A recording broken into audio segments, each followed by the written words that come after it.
भारी दिसतात ना फुलं.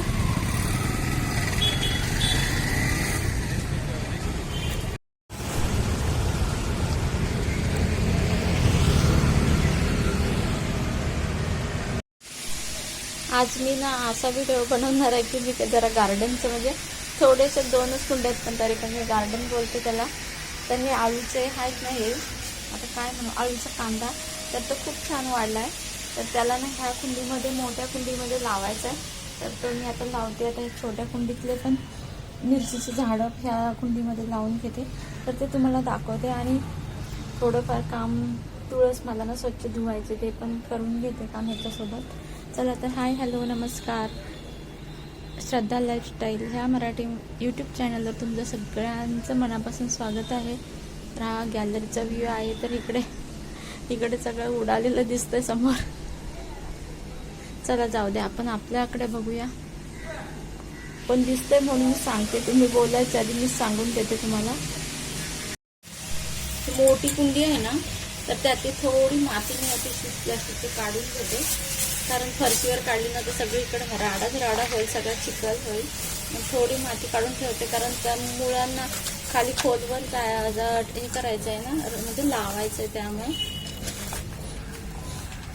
माती पण विकतची माती खूप महाग भेटते इथं. ते नारळाची करवंट आहेत ना, ते खलबत्त्याचे दांडाने तोडते आणि तुकडे तुकडे करून ह्याच्यामध्ये टाकते. खाली होल पाडलेलेच आहेत, कारण म्हणजे ऑक्सिजन मुळांना मिळावा आणि पाणी खाली निचळून जावं म्हणून. नाही तर मुळं कुसून जातात आणि झाड पण मरून जातं. त्यासाठी खाली होल पाडावेच लागतात. जर दगडी थोडी टाकायची आणि अशा असल्या ना नारळाच्या करवंट्याचे तुकडे करून टाकायचे. नारळाच्या करवंट्या मी इकडं तिकडं खोचून ठेवते मातीमध्ये. अशा इकडं तिकडं खोचून ठेवते. आता ते आळूचं झाड एवढं मोठं झालंय ना, हे बघा, हे आता उपटायचं आहे. ते किती कमी मातीमध्ये जगलंय बघा तुम्ही. हे बघा किती कमी मातीमध्ये जगलंय, दिसतंय का?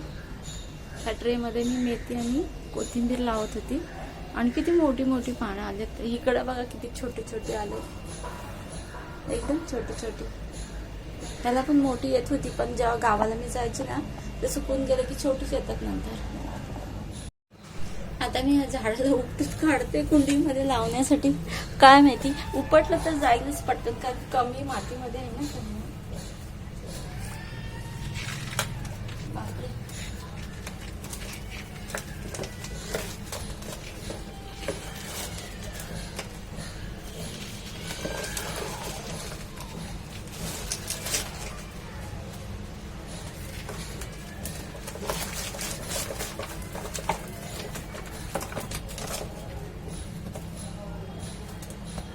साम्राज्य वाढवलं त्याने.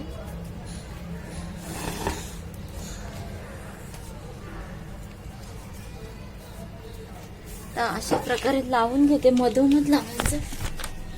माझे हात सगळे चिकलून भरले. आता ह्याच्यामध्ये लावलंय मध्ये तर बाजून सगळी माती ओतून टाकते ही पिशवीतली. खाली सांडली ते व्हायचं ते झालंय, पण जास्त नाही झालंय.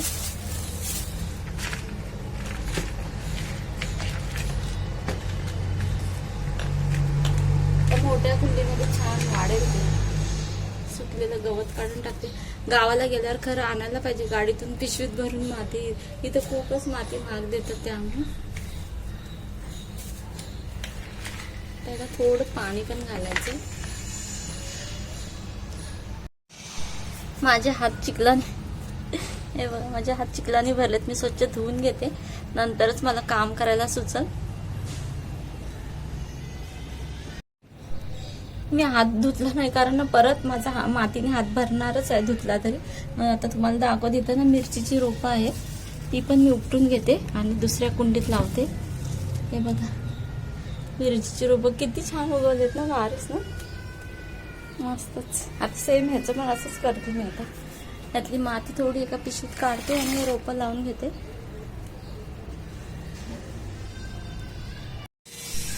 ही पण कुंडीतली माती कमी केली, एवढी पिशवी भरून कमी केली.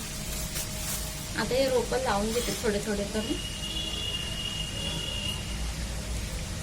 किती किती गुच्छ उगवतात. आता मी थोडे असे गुच्छ लावते म्हणजे जपतील तरी.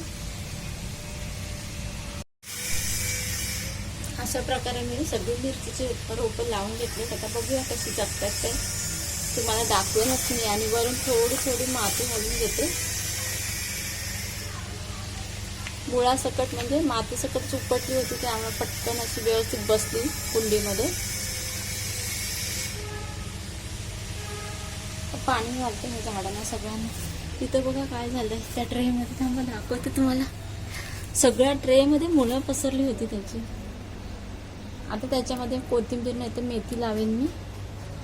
आता इकडचं सगळं साफसूफ करून घेते. आता हे टोमॅटोचं झाड किती मोठं उगवलं. तिथं पण टोमॅटोची रोपं उगवले, पण आता जाऊ दे, मला आलाय कंटाळा. मी तुम्हाला बोलले होते ना जाऊ दे, मला कंटाळा आला. पण माझ्या मनात आलं की अरे हे चांगले छान रोपं एवढे उगवलेत आणि त्यांना सुकून घालवायचं, म्हणून मी त्यांना पण उपटून आणलं. तर ह्या मिरचीच्या सोबतच लावून घेते, त्यांना पण मिरचीच्या सोबत लावून घेते. म्हणजे आले तर आले टोमॅटो, ते पण तुम्हाला नक्की बघायला मिळतील आले तर. त्यांना पण थोडी वरून थोडी माती घालून घेतली. आता पाणी घालून घेते. हे टोमॅटोची रोपं पण अशीच झालेली आहेत का, ते आपण भाजीला टोमॅटो वगैरे करतो ना, त्याचं बी मी त्या ट्रेमध्ये टाकून दिलं होतं, तर त्याची रोपं उगवले. शंख बघा जिवंत आहेत, वळवळत आहेत, दिसतंय का? सगळेच सगळे जिवंत आहेत.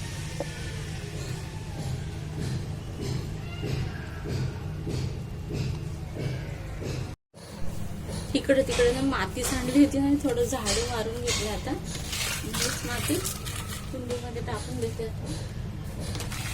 मला ना तुळस स्वच्छ करायचे, कारण बरेच दिवस माझ्या मनात होतं तुळशीला स्वच्छ करायचं. जरा तिला हे झालेलं आहे, म्हणजे स्वच्छ करण्याची गरज आहे. आपण स्वच्छ राहतो तर तुळशीला तर छान ठेवायलाच पाहिजे ना. आता झाडांना पाणी घालते. दिवस मावळायच्यात मला तुळस स्वच्छ करायचे आणि तुळशीची पूजा पण करायची, कारण स्वच्छ करायचे म्हणून मी पूजा नाही केली. तर आता ह्या झाडांना पण लास्टमध्येच पाणी घातलेलं दाखवेन मी तुम्हाला सगळं. तुम्हाला दिसत असेल इकडे मी बेडशीट सुकट टाकलंय, तर ते कशासाठी सुकट नाही टाकलंय, कोणाला दिसू नये म्हणून टाकलंय ते, कारण इकडं सगळ्यांना दिसतं काय आपण करतोय ते. आता मी तुळस स्वच्छ धुवून घेते. तुळस स्वच्छ करण्यासाठी ना मी विम जेल घेते, थोडंच घेते, नाही तर फरशी धुताना मी सापटायची. आणि हाच होता. आता नवीन शोधायचा मला कंटाळा आला. हे देव घासण्यासाठी आहे पितांबरीचा, जिजून तो खराब झालाय. दुसरं भांड्यांचं तर नाही घेऊ शकत ना, तुळस आता शेवटी तुळस पण देवच आहे ना. थोडंसं पाणी घालते विम जेलमध्ये आणि घेते घास. थोडंच घेतलंय कारण फरशीवर आला आणि फरशी धुताना मी घसरून जाईल ना म्हणून. हे बघा असे स्वच्छ करायचे. मला खूप खराब झाले, तुम्हाला दिसत असेल.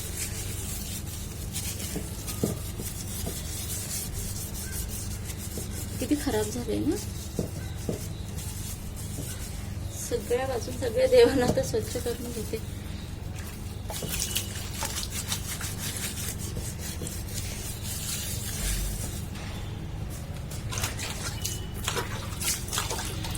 स्वच्छ निघायला लागले, एकदम चकाचक झाली. अजून स्वच्छ करायचे म्हणा. आता स्वच्छ केल्यावर दाखवते तुम्हाला.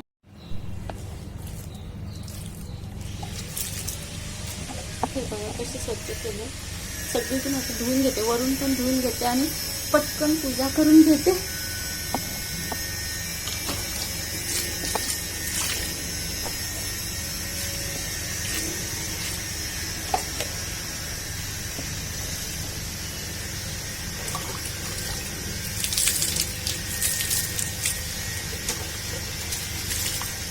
तुळस मी छोटा तुळस लावला तर तुम्हाला मी एकदा दाखवलं पण होतं व्हिडिओमध्ये. इथे पण थोडं खराब झालंय, हे पण घासून घेते. आता तुळस तर सगळ्या बाजून चकचकीत झाले बघा, सगळ्या बाजून तुम्हाला दाखवते. गरगर फिरवते देवांना बिचाऱ्यांना.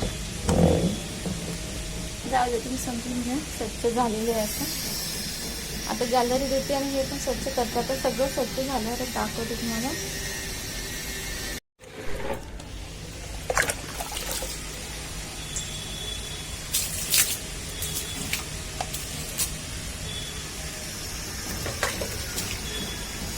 माझ्या हाताला ना असे हे होतं, म्हणजे इन्फेक्शन होतं, म्हणून मी हे झाकण आहे ना ते वरती हातात पकडलं अशा पद्धतीने बघा असं, आणि असं घासलं, आणि हाताच्या बोटानं काहीच इन्फेक्शन होत नाही.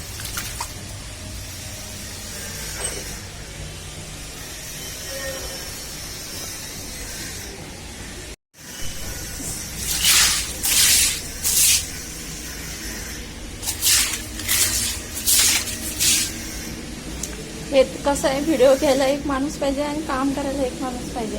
मी सगळं स्वतः करते, मी दमून जाते सगळं करताना. आता हे स्वच्छ करते आणि नंतरच दाखवते तुम्हाला सगळं. मोबाईल हातात घेऊन पकडून मला आलाय कंटाळा, कारण विसरायची. झाडांना पाणी घालून घेते, बिचारे पाण्यासाठी वाट बघत असते माझे, कधी पाणी घालते ही बाई. फायनली असा लुक आहे ह्या झाडांचा. आता हे मोठे झाल्यावर मी दाखते नस तुम्हाला. आता तुळशीची पूजा करून घेते. पहिले मी हातपाय तोंड धुवून घेते, तर पूजा करते. नंतर पूजा केल्यावर हातपाय तोंड नाही धुवायचे, हातपाय तोंड धुते, तुळशीची पूजा करते दिवस मावळायच्या आत, आणि दाखवते तुम्हाला पूजा करते मी. दिवस मावळायच्या आत तुळशीला पाणी घालून घेतलं.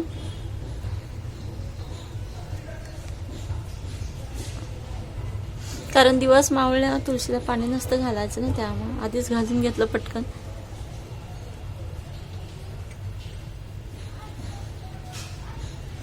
आणि तसाच आपल्या कपाळाला हात लावायचा.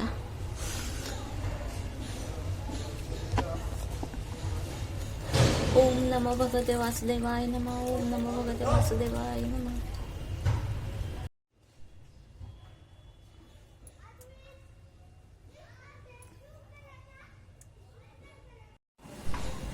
तर तुळशीला पाणी घालून झालं, तुळस स्वच्छ करून झाली, झाडं लावून झाली. हा इकडे आहेत ना झाडं, तर केवढं मोठं झालं ना हे आळूचं. हे मी तिकडून सावर्ड्यावरून आणलं होतं, तर ते एवढ्याशा मातीमध्ये किती वाढलं होतं हे बघा तुम्ही.